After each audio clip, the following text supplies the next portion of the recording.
Сәлем достар, бүгін біз үй жағдайында сүлгі немесе полотенце дайындайтын боламыз. Бізге осындай 2 мата керек болады. Яғни осы біздің орамалымызды, осындай асханаға арналған орамалды осы басын дәл видеода бүктейтін боламыз. Яғни жиырылып тұру үшін, жинақы тұру үшін осылай жасайтын боламыз.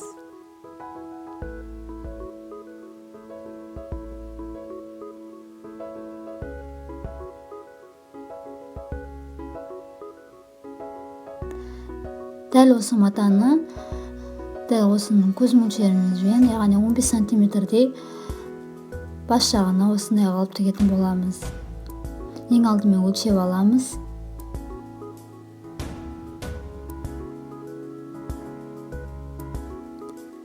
Менде ұзындығын 15 сантиметр қылып, ал енін 20 сантиметр қылып алдым. Яғни қайырылып тұру үшін сонда бізде толығымен 20 сантиметр болады.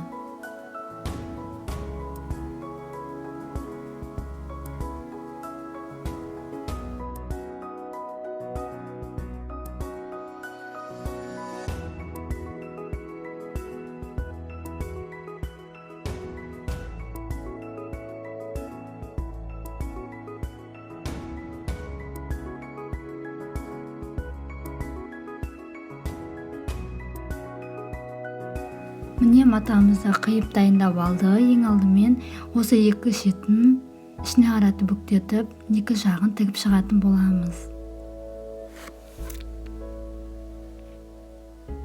Тігіп болғаннан кейін теріс қаратып, екі жағын тігіп шығатын боламыз. Міне уже тігіп шықты. Енді осылай орамалымыздың басын осылай жинақтап алғаннан кейін осылай біз дәл видеодай аккуратно осылай салып, жылжып кетпеу үшін инелермен қадап тігетін боламыз.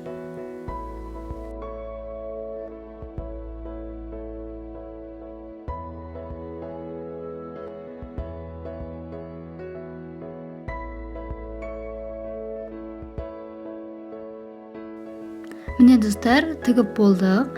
Енді кезекте оның яғни ілгіші деп айтылады. Яғни біз шкафымызға іліп қоятын түймешек сияқты қылып матадан жасайтын боламыз.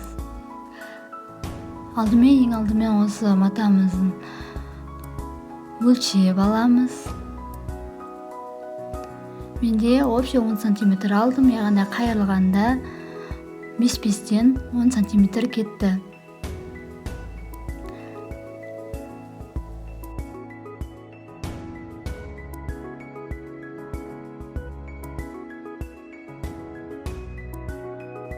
Міне достар, қиып болғаннан кейін осы жағын тігіп шығатын боламыз.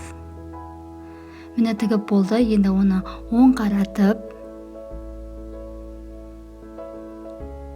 қаратқаннан кейін екі шетін іс машинамызбен тігіп шығатын боламыз.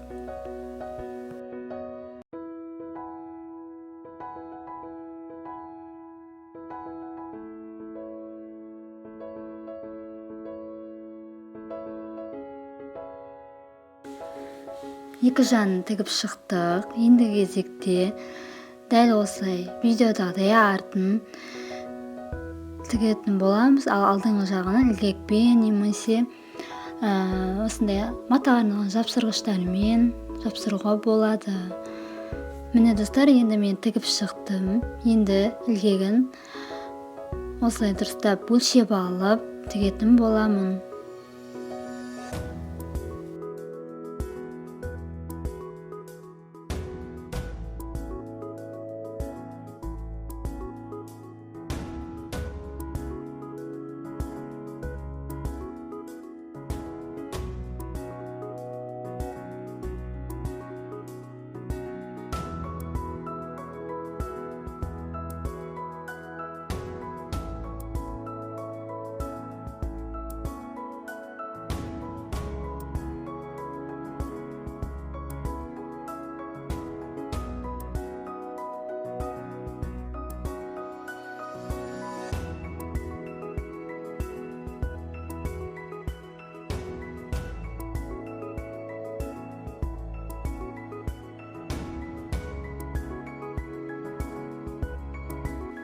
Міне достар, ілгегін қатап алдым. Ендігі кезекте біздің ілгішіміз өтетін жерін кішкентай қайшымен өлшеп, дәл видеодағыдай қиятын боламыз. Ол қиылған жерімізді іс машинамен немесе қолымызбен болса да тігуге болады. Ал мен бірақ тіккен жоқпын. Себебі менің матам сөгілмейтін, тарқатылмайтын мата болғандықтан тікпесеңіздер де болады.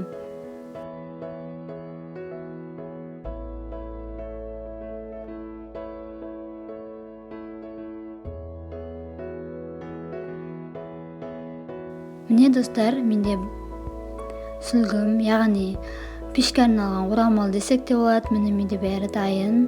Өз қолдарыңызбен осылай үй жағдайында өте ыңғайлы қылып дайындаймыз. Мен дәл осылай 3 түрлі қылып жасап шығардым. Видео ұнаса лайк басайық, комментарий жазайық.